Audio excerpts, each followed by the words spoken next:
주 예수의 은혜와 평강이 있을지어다. 오늘 본문 15절에 보면 말할 수 없는 그의 은사로 말미암아 하나님께 감사하노라. 따라서 합시다. 하나님께 감사하노라. 오늘 본문의 배경은 고린도입니다. 바울이 고린도 교회에 보낸 편지죠. 그런데 고린도는 바울 당시에 이 아가야라고 하는 그 넓은, 요즘으로 말하면은 주, 도 이런 정도 개념이 되겠죠. 그 아가야의 행정 수도입니다. 그러니까 행정 수도이기 때문에 다른 도시보다도 훨씬 더 크고 사람들도 많이 모이고 상거래가 잘 이루어지고 그래서 성장한 그런 도시입니다. 그러니까 도시가 크고 성장했으니 교회와 성도들 또한 수가 많고 요즘식으로 말하면은 교회가 부흥하고 성장했다고 표현해도 되겠죠. 그래서 고린도 교회 성도들은 하나님께서 다른 지역보다 우리에게 더 많은 은혜를 주셨다 하는 그런 마음을 갖게 됩니다. 우리는 하나님께서 은혜를 베푸신 복된 땅이 몇 가지 정도에 멈추는 것이 아니라 우리나라, 교회, 가정, 직장, 산업, 건강 이 모든 것의 총체적인 환경을 의미합니다. 저와 여러분은 하나님께서 은혜 베푸신 복된 터전, 복된 지경을 인하여 감사하시기를 주님의 이름으로 축원합니다. 2025년 벌써 절반이 다 지나가고 있습니다. 다음 주에는 우리 교회가 지키는 맥주감사 주일인데요. 나를 구원하시고 나를 지켜주시고 나를 인도하여 주신 그 하나님의 은혜를 기억하는 계절입니다. 물론 하나님의 은혜는 셀 수가 없어요. 어떻게 우리가 하나님의 은혜를 셀 수가 있습니까? 넘치는 하나님의 은혜가 우리에게 임한 줄로 믿습니다. 이미 우리는 그 넘치는 하나님의 은혜를 누리고 있는 거예요. 자각하지 못하고 그것을 내가 애써 표현하지 못하는 것뿐이지, 저와 여러분은 이미 넘치는 하나님의 은혜를 받은 사람들입니다. 이런 고백은 너무나도 중요하죠. 그래서 한번 고백해 볼까요? 나는 이미 넘치는 은혜를 받았습니다. 저를 보고 하셨으니까 옆에 있는 성도들에게 여러분이 고백하시기를 바랍니다. 나는 이미 넘치는 은혜를 받았습니다. 할렐루야. 바울 사도는 말할 수 없는 하나님의 은혜를 인하여 하나님께 감사했습니다. 사랑하는 성도 여러분, 저와 여러분을 오늘 여기까지 인도하신 모든 것은 하나님의 은혜요, 하나님의 선물인 줄로 믿습니다. 이미 넘치는 하나님의 은혜가 있는 거예요. 그러므로 우리는 넘치는 하나님의 은혜를 인하여 하나님께 감사해야 합니다. 오늘 본문 11절과 15절 말씀을 보면 그들이 우리로 말미암아 하나님께 감사하게 하는 것이라. 말할 수 없는 그의 은사로 말미암아. 따라서 합시다. 하나님께 감사하노라. 하나님께 감사하노라. 우리의 감사 대상은 오직 하나님 한 분밖에 없습니다. 유일하신 하나님만이 우리의 감사의 대상이 되십니다. 하나님은 어떤 분이십니까? 하나님은 온 세상 만물을 창조하신 창조주이시고 저와 여러분을 구원하시는 구원자가 되시고 모든 피조 세계와 특별히 저와 여러분을 지키시고 인도하시는 하나님이 되신 줄 믿습니다. 성숙한 믿음은 하나님의 은혜와 사랑을 깨달을 때입니다. 하나님이 어떤 분인가를 안다면 하나님이 나에게 무엇을 해 주었는 줄 안다면 우리는 그 하나님의 은혜를 알 수밖에 없어요. 하나님의 은혜와 사랑을 알면 감사하는 것입니다. 우리가 가정에서 믿음의 원리들을 자주 발견하게 되죠. 자녀들이 성장을 해서 어릴 때는 잘 몰라요. 시간이 갈수록 하나씩 더 깨우쳐 가는 것 같은데, 부모님의 은혜를 자녀들이 깨달을 때에 우리가 무슨 말을 하죠? 네가 이제 컸구나, 네가 이제 철이 들었구나, 그런 얘기를 하는 거예요. 잘 몰라요.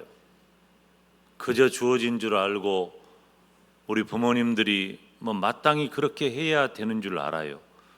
그런데 시간이 지나면 지날수록 부모님의 사랑과 은혜가 깨달아지면, 알게 되면 감사하게 되는 거예요. 우리들이 결혼을 해보니까 알게 되고, 자식을 낳아보니까 알게 되고, 자식을 길러보니까 알게 되고, 그런데 이 부모님의 은혜는 시간이 지날수록 내가 참 모르고 살았구나 하는 것 같아요. 부족한 정도 이번에 아들 혼사를 진행하는 과정에서 우리 어머니의 사랑이 얼마나 크고 귀하다는 것을 새삼 느끼게 되었어요. 그리고 제가 스스로 말했죠. 아직 한참 멀었구나. 한참 멀었다. 어떻게 내가 부모님의 사랑을 다 안다고 말할 수 있을까? 그런데 알면 감사하는 거예요. 하나님의 사랑을 알면 감사하는 거예요. 하나님의 은혜, 하나님의 사랑을 깨달을 때는 감사하는 거예요. 그런 믿음을, 감사하는 믿음을 성숙한 믿음이라고 해요. 미숙할 때는 몰라요. 미숙이가 모른단 말이 아니고, 미숙할 때는 몰라. 그런데 성숙하면 알게 되는 거예요. 하나님의 은혜에 감사하는 성도는 성숙한 믿음의 성도입니다. 시편 100편에 보면 우리가 4절 5절 말씀 함께 읽겠습니다. 감사함으로 그의 문에 들어가며 찬송함으로 그의 궁정에 들어가서 그에게 감사하며 그의 이름을 송축할지어다. 여호와는 선하시니 그의 인자하심이 영원하고 그의 성실하심이 대대에 이르리로다. 아멘. 감사함으로 찬송함으로 감사하며 송축할지어다. 감사라고 하는 말은 고백하면서 나 자신을 내어 보인다는 의미예요. 감사는. 그러니까 감사는 하나님께 나를 내 보이는 겁니다. 내 마음을 하나님께 내 보이는 거예요. 악한 자에게는 감사가 없어요. 물론 이 악한 자라고 하는 것은 사람이 나쁜 것도 있지만 하나님을 모르는 것이 악이에요. 하나님을 모르면 악한 거예요. 하나님을 알고 하나님을 신앙하는 자를 의인이라고 해요. 하나님을 모르면 악한 거예요. 그러니까 하나님을 모르는 악한 자는 로마서 1장 21절 말씀을 보면 같이 읽겠습니다. 하나님을 알되 하나님을 영화롭게도 아니하며 감사하지도 아니하고 오히려 그 생각이 허망하여지며 미련한 마음이 어두워졌나니. 아멘. 감사하지 않으니까 생각이 허망해져. 그리고 마음이 어두워져. 그리고 뭘 하게 돼요? 하나님 대신에 썩어질 금수와 버러지 형상을 만들어서 그것을 하나님처럼 섬겨요. 형상을 안 만든다고 해도 나 자신이 스스로 우상이 되고, 내가 목표하는 바 명예와 권세가 우상이 되고, 내가 소유한 물질이 우상이 되고 마는 것입니다. 이 악한 자의 모습이에요. 감사는 믿음의 다른 말입니다. 감사는 믿음의 기초석이에요. 감사가 곧 나의 믿음인 거예요. 내가 얼마나 감사하는가, 그것이 바로 내가 가진 믿음의 모습입니다. 감사를 잃어버린 그 자리에 원망과 불평과 혈기가 나타나는 겁니다. 여러분, 우리는 다 각기 형편과 처지가 달라요. 어떤 이는 건강하고 어떤 이는 그렇지를 못해요. 어떤 이는 부유하고 어떤 이는 그렇지를 못해요. 어떤 이는 많이 배웠고 어떤 이는 그렇지를 못해요. 어떤 이는 명성을 얻었고 어떤 이는 그렇지를 못해요. 정도의 차이가 다 있고 때로는 사람에 따라서 그 정도의 차이가 심하기도 해요. 그런 우리들의 형편과 처지가 이렇게 다른데 만약에 어떤 객관적인 기본적인 점수가 있어서 이 정도가 되면 괜찮은 사람이다 라는 기준이 있어서 그 기준에 도달한 사람만 감사한다면 얼마나 수월하고 편하겠어요. 그런데 아니에요. 그것하고는 상관이 없어요. 어떤 의미에서 내 건강이 무너졌어도, 내 경제가 무너졌어도, 내가 가진 사회적인 지위가 무너져 있어도, 내가 배운 바가 현저하게 없다 할지라도 우리는 감사를 마음에 두면 원망과 불평과 혈기를 누를 수가 있는 거예요. 근데 감사가 없다면 아무리 세상에 대단히 많은 것들을 갖추고 있다 할지라도 그거 다 사라져버려요. 미숙한 거예요. 골로새서 3장 15절 말씀을 우리가 다시 읽어볼까요?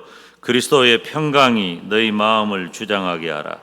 너희는 평강을 위하여 한 몸으로 부르심을 받았나니 너희는 또한 감사하는 자가 되라. 감사하는 자가 되라. 감사하는 자가 되라. 오늘 본문에 보면 하나님께 감사하고 하나님께 영광을 돌리라고 했잖아요. 우리가 중세 프란시스라고 하는 믿음의 사람이 있습니다. 이분은 평화의 노래, 주여 나를 평화의 도구로 써주소서, 이 시로 유명한 분인데, 이분이 또 태양의 노래라고 하는 시를 지었는데 이렇게 돼 있어요. 주여 이 햇빛을 나에게 주신 것을 감사합니다. 주여 저 달을 나를 위해 주신 것을 감사합니다. 주여 저 별들을 볼 수 있게 해주시니 감사합니다. 주여 내가 대화할 수 있는 형제 자매를 주시니 감사합니다.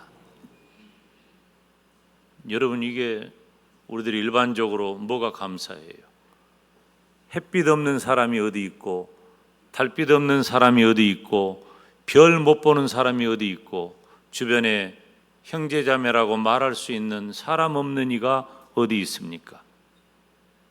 그런데 위대한 믿음의 사람 프란시스는 해를 봐도 감사하고, 달을 봐도 감사하고, 별을 봐도 감사하고, 내 주변을 둘러보아 형제자매가 있어서 감사하는 것입니다. 사랑하는 여러분, 우리 위대한 믿음의 선진인 프란시스를 따라 해를 보며 감사합시다. 달을 보며 감사합시다. 별을 보며 감사합시다. 나를 둘러싸고 있는 모든 사람을 인하여 감사하시기를 주님의 이름으로 축원합니다. 현대를 살아가는 사람들은 감사를 몰라요. 잃어버렸기 때문이죠. 감사를 잘 몰라. 선진국으로 갈수록 감사가 많아요. 여러분, 부자 나라가 선진국이 아닙니다.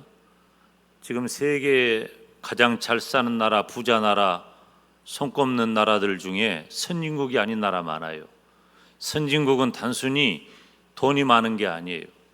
문화라든가 교양이라든가 사회라든가 이런 면들이 골고루 잘 갖춰져 있어야 선진국이에요. 우리나라는 선진국입니까? 우리나라는 경제대국입니다. 세계 무역 규모로 볼 때 10번째, 11번째, 조금 어려워도 그 부근에 있어요. 경제적으로 잘 사는 나라 가운데 들어갑니다. 개인적인 정도의 차이는 있어도. 그러면 선진국입니까? 뭐 그렇다고 볼 수도 있고 아니다고 볼 수도 있어요. 그런데 선진국의 특징이 있어요. 선진국의 특징은 감사하다는 말을 많이 한다는 거예요. 감사하다, 감사하다. 이 서양 사람들 선진국을 봐요. 감사하다는 거예요. 눈을 보면서 감사하다는 거예요. 우리는 눈 마주치면 저것이 왜 나를 쳐다보지? 시비 걸려고 하고. 아, 진짜 그런 사람 많아요. 왜 쳐다봐요? 그래. 아니, 목사가 보지도 못해.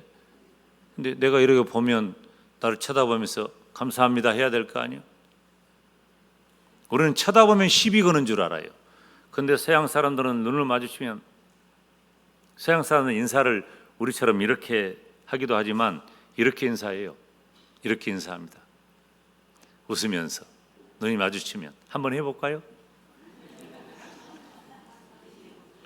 그러면서 별것을 다 감사합니다, 감사합니다.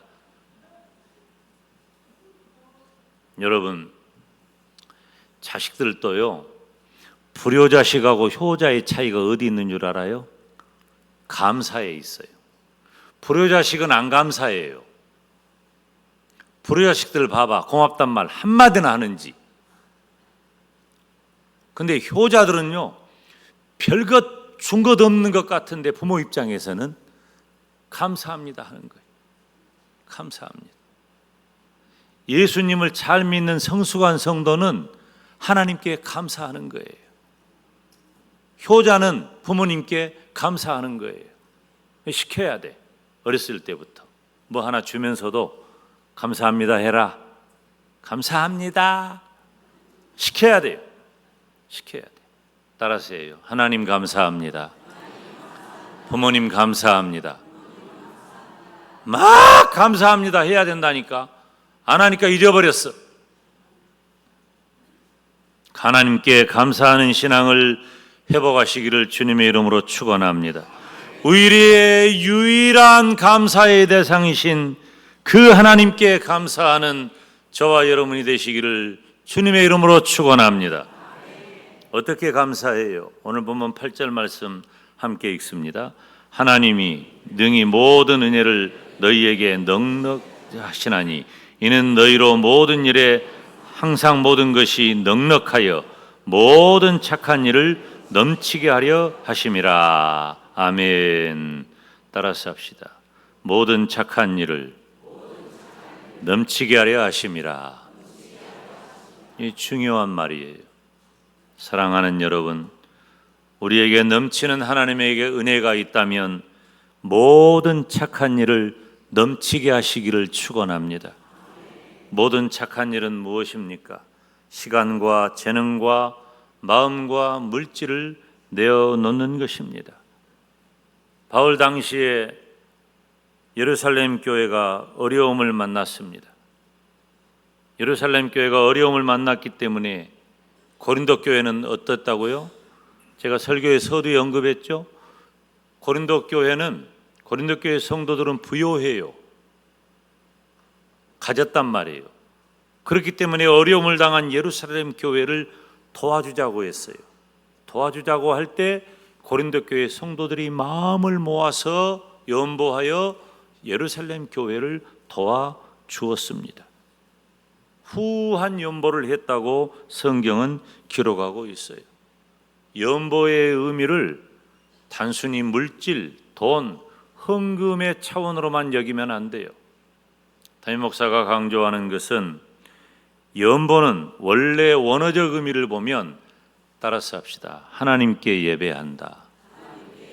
이 연보의 의미가, 헌금의 의미는 하나님께 예배 드린다는 겁니다. 그렇기 때문에 성도는 물질을 드림으로 하나님을 예배하는 것입니다. 예배에는 담임 목사가 가끔 언급하지만 올라가는 것이 있고 내려오는 것이 있어요. 예배를 잘 한다는 것은 올라가는 것을 잘하고 내려오는 것을 잘해야 돼요. 올라가는 것은 무엇이 올라갑니까? 우리의 찬송이 올라가고 우리의 기도가 올라가고 우리의 헌금이 올라가요. 내려오는 것은 주의 종을 통해서 내려오는데 하나님의 말씀이 내려오고 축복이 내려오는 것입니다. 이것을 잘해야 돼요. 우리의 헌금이 중요한 것은 물질도 중요하지만 그 물질에 마음이 담겨 있기 때문입니다. 그래서 우리 주님께서는 가르치시기를 네 보물이 있는 그곳에는 네 마음도 있다고 하셨습니다. 그러므로 물질을 드리는 것은 하나님께 감사한다는 우리의 고백이 되는 것입니다. 하나님의 은혜를 깨닫는 성도는 아까울 것이 없어요. 내 생명까지도 드리는 것입니다. 왜? 내 모든 것들이 다 우리 주님께로부터 왔고 다 우리 주님께서 주신 은혜임을 깨닫기 때문입니다. 성도된 저와 여러분은 나에게 주신 넘치는 하나님의 은혜로 인하여 감사하시기를 주님의 이름으로 축원합니다. 사랑하는 여러분, 주님의 몸된 교회는 끊임없이 일이 계속돼요. 우리 교회가 120년 되었는데 120년 동안 얼마나 많은 일들이 계속되었습니까? 그래서 오늘이 있는 거예요. 지금도 우리가 얼마나 많은 일들이 계속되고 있습니까? 이럴 때 필요한 것은 성도 여러분들이 하나님 앞에 드리는 시간, 재능, 마음, 물질이 필요한 거예요. 모든 일에는 다 시간이 필요하고 재능이 필요하고 마음이 필요하고 물질이 필요해요. 그런데 이거 다 어디서 왔어요? 내게 주어진 시간, 재능, 건강, 마음, 물질 다 하나님이 주신 줄로 믿습니다. 그런데 그렇게 주어진 시간, 재능, 마음, 물질 힘껏 드리는 성도들이 있어요. 얼마나 고맙고 귀한지 몰라요. 정직하게 말하면 담임 목사가 요즘 부쩍 그런 말 많이 하는데 미안하고 고맙고 뭐라고 말로 다 못하겠어. 너무 고맙고 또 한편으로는 미안하기도 하고 말로 다 못해요. 사랑하는 여러분, 내 몸과 마음 모든 것 그리고 내게 주어진 물질을 드림으로 감사하는 성도가 되시기를 축원합니다. 바울은 고린도 교회 성도들을 향해서 많이 심는 자는 많이 거둔다고 했어요. 여러분에게 주어진 시간 많이 심으시기를 바랍니다. 여러분에게 주어진 재능 많이 심으시기를 바랍니다. 하나님이 여러분에게 주신 건강과 마음 많이 심으시기를 바랍니다. 여러분에게 주어진 물질 많이 심으시기를 바랍니다. 많이 심어야 돼요. 이것이 곧 적게 심는 자는 적게 거두고 많이 심는 자는 많이 거둔다 하는 말이로다. 다음 주일은 2025년 전반기를 인도하신 우리 하나님께 감사하는 맥주 감사 주일입니다. 내가 누구인가? 내가 넘치는 하나님의 은혜를 받은 사람이다. 깨달아야 돼요. 그리고 진정으로 감사하는 성도가 되시기를 주님의 이름으로 축원합니다. 하나님께서 내게 허락하신 모든 환경 중에 저는 금년 들어서 더 그런 것 같아요. 모든 순간이 감사하고 모든 일이 다 감사하고 모든 사람이 다 감사해요. 감사하지 않은 것이 없어요. 감사하는 저와 여러분이 되시기를 주님의 이름으로 축원합니다. 기도하겠습니다.